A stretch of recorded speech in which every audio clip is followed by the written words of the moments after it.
For some of you, eating vegetables isn't the most appealing thing. This seriously looks so healthy. And trust me, I've been there. If you would have told me years ago that I would be eating 1.5 kilos up to even 2 kilos of vegetables daily, oh my god, that means I'm going to eat 2 kilos of vegetables! I would have laughed at your face. In this video, I'm revealing all my hacks I've personally used that got me from almost not eating any vegetable at all to now eating huge amounts daily, making eating healthy more achievable and way more exciting. So a little over 10 years ago, I was the person who didn't like to eat any vegetables. But reality was I was constipated, overweight, low on energy, sick all the time. And to be honest, something needed to change. So I used juicing as a strategy to try to increase my vegetable intake. Since the piece of fruit that you use to make the juice a little bit more sweet really masked a big part of the veggie flavor, and I could chuck it down like a big shot. I know, very efficient. So one of the staple meals I ate back in the day was my potatoes from the air fryer, my cheese schnitzel, and then my veggies in a cup. Let's just say we all started somewhere. And by the way, may I say that this really worked for me back in the day. I really did stick to drinking my veggies for quite a while. Now the first one I'm going to make is a red colored one, and I'm going to combine 1 apple, half a beetroot, 2 carrots, and when I was feeling cheeky, I also added some ginger too, but please go easy on the ginger since it can really overrule in flavor. That is more than enough. I would also have to add a little bit of water to get the last bits and pieces out, and I would add half a lemon as well.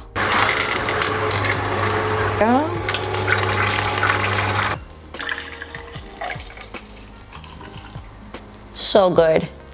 Now the second slow juice makes me feel extremely healthy while drinking it since it's completely green. We have 3 handfuls of leafy greens, and I'm using 2 handfuls of spinach and 1, let's say, handful of kale, 2 celery sticks, and 1/4 of a cucumber. 2 apples, or you can also use pears, a little bit of water, and a 1/4 lemon too. But if you don't have a slow juicer or don't want to get one, you could also opt for smoothies, and for that you would need a blender. Smoothies are generally speaking more filling and can work as a well-balanced breakfast or snack. You can add a protein powder to them. So let me share the 2 healthy smoothies I personally use a lot. For that we'll need 400 ml of almond milk, half a red beet, 1 carrot, and 6 big frozen strawberries.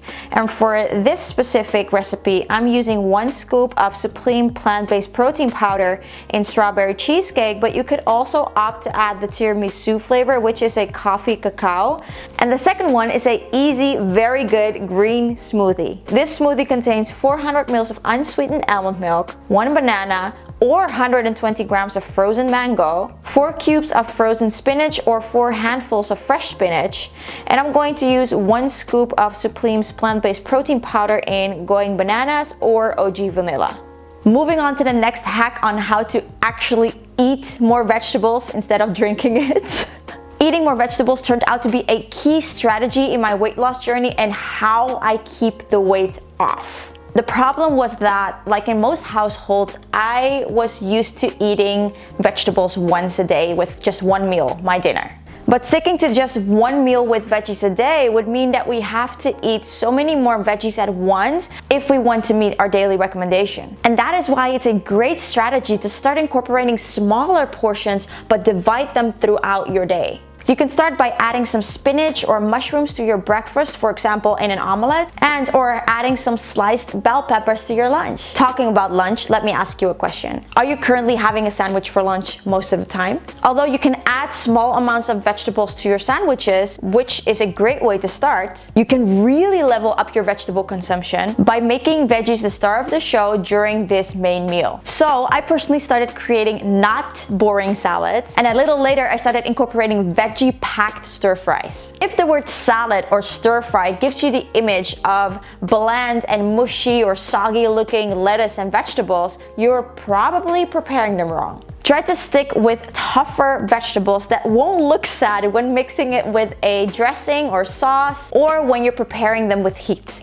especially if you are planning to take your lunch to work. In this case, I wouldn't even recommend making a salad at all. But if you do decide to take a salad to work, then make sure to take the dressing in a separate container and mix everything at work at the moment you're about to eat it. But if you're working from home, don't miss out on the opportunity to create a decadent, filling, nutritious, and not boring salad that contains a lot of leafy greens for lunch. There's so many variations to creating a good salad. Don't just go for lettuce. Aim for different kinds of leafy greens like spinach or bok choy, and try to add and mix in all kinds of vegetables of all kinds of colors. An example for a good and nutritious salad could be whole grain pasta, add in some herbs like dill, mint, and parsley, and try to mix vegetables of all colors. Add in tuna or shrimp, and as a lean dressing, you can go for some unsweetened soy yogurt with pickles, lime, and dill.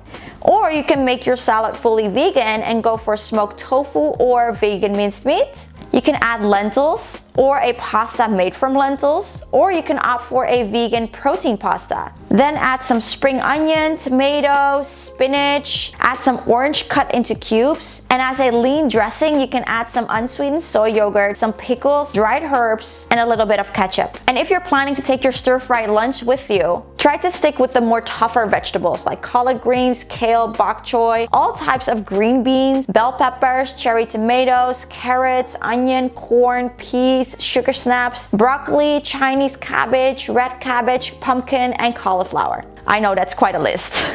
But if you're not ready to have some serious amounts of vegetables during lunch, then just start optimizing your dinners. Make your veggies the star players of this meal. Weigh out 250 grams of vegetables, any vegetables. I basically stir fry everything. I would add in some tomato sauce, some stock, and any kind of herbs. Don't overcomplicate it. Try to at least make this meal more functional. However, if you want to eat more vegetables without them being a statement piece in your meal, you might want to try this next hack where we hide them away a bit more in delicious snacks. But before I move on, if you want to learn how to feed and build your body, how to master your mindset, and if you want actionable tips and inspiration on how to start living your best life, then make sure to subscribe to this channel. Now let's dive into making snacks. If you would have to name your top 3 favorite snacks, which snacks would come to mind? Because back in the day, when I thought of snacks, I thought of chocolate chips, fries, and ice cream. I remember the time I met my now husband and I saw him eating a bell pepper like you would eat an apple. I was shocked. I couldn't believe he would do that without someone having to force him. Eating loads of fruits and vegetables was very normal to him. And just when I think I've seen it all, I hear my baby nephew asking for cucumbers, bell peppers, and carrots as a snack. A 6, 7, and now 8-year-old boy asking for veggies and not candy? Now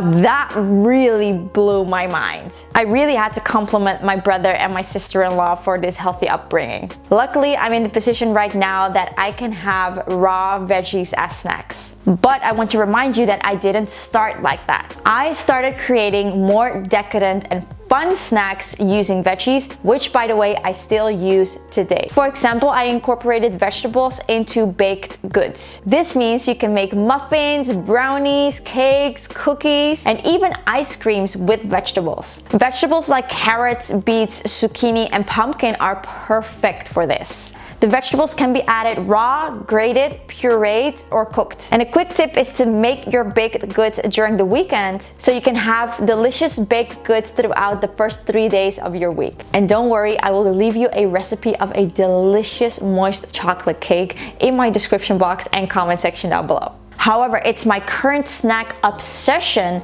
that took my vegetable intake to 2 kilos of vegetables. I started making veggie fries and veggie chips in my air fryer. This is a low-calorie snack I can literally eat every single day. I'm personally obsessed with pumpkin fries, but you can throw anything in there. For example, beetroots or artichokes. Just pop them in a preheated air fryer at 180 degrees Celsius for about 13 to 15 minutes and just add a little bit of Pam spray, or you can opt for a quarter or a half a teaspoon of oil. Just make sure to toss them 2 times while baking. I add some salt and sometimes some dried herbs too, and you can even pair it with some zero sugar and zero salt ketchup or any other favorite dip. I guess you can do this with any vegetable. You can get as creative as you want. And as I mentioned before, luckily I got comfortable eating more raw veggies, but I still pair them with a dip. I would typically make a dip with unsweetened soy yogurt, garlic, salt, some lemon, and any fresh herbs. Or I make my own sugar-free teriyaki sauce, or I would just whisk up some soy sauce and wasabi if I'm feeling lazy. My advice would be to start making creative but easy snacks with vegetables you already like. Don't make your snacks too complicating or you won't make them. Unless you get really obsessed with one of your creations like I am with my pumpkin fries, because as you can see, I really have to work for this snack. By the way, is there an easier way to cut a pumpkin? Please drop me any recommendations in the comment section. But if not liking vegetables or not knowing what to do with them isn't your problem, but the issue lays in your lack of time or just laziness, then I would strongly recommend you to start prepping. Pre-cutting all your veggies will help you save time. You would only have to do the work 1 to 3 times a week as opposed to daily. You can easily store your veggies in the fridge and or freezer. Having all those colors to choose from will make it easier to mix your veggies, which will increase your food variety. Now I know some people will be worried about cutting the vegetables ahead in time because they don't want to lose any nutrients. And this has to do with the exposure to oxygen. Other factors that can cause some nutrient loss are heat and light. In a closed fridge, your veggies will mostly be exposed to oxygen. But the nutrient that's mostly sensitive to oxygen is vitamin C. So don't worry, your other precious vitamins, minerals, and fiber will still remain intact. If pre-cutting your vegetables will help you eat more vegetables, then obviously this outweighs the fact that you're getting veggies with a little less vitamin C in it. So I would say go for it. Because having your vegetables so easily on hand can help prevent impulsive food choices, especially when you're coming home and you're hungry. And I know you know what I mean. When you get home, you're hungry and you're so restless, you start opening all your kitchen cabinets, your fridge, what's here, what's there. And the quickest thing to grab are those snacks. So you went and opened up a bag of chips, or you started eating just one piece of chocolate and ended up eating the entire bar. The thing is, when your glucose levels are low, your brain wants food now because your brain is looking for quick energy. And quick and easy food often comes in the form of snacks like chocolate and chips and cookies, or anything that you can just open and eat right away. Having your veggies ready to go will eliminate the hard work and makes it easier to go for a more nutritious meal. But if veggie prepping is not your jam yet, you could go for the pre-cut bags of veggies that you can find in supermarkets. The only thing is that you don't know how long that bag has been in contact with light or oxygen. But again, if it helps you eat more vegetables in general, it will outweigh the negatives. So no shame, just do you, do what you need to do to get started and stay consistent. By following these tips, you can easily make sure that you're getting plenty of vegetables in your daily diet. But do you know how to make well-balanced meals with vegetables? Do you know what the healthiest foods are you can include, or what portions to use? If you don't, then watch this video next where I walk you through my super easy 4-step framework on how to prepare healthy and well-balanced meals. Thank you for watching.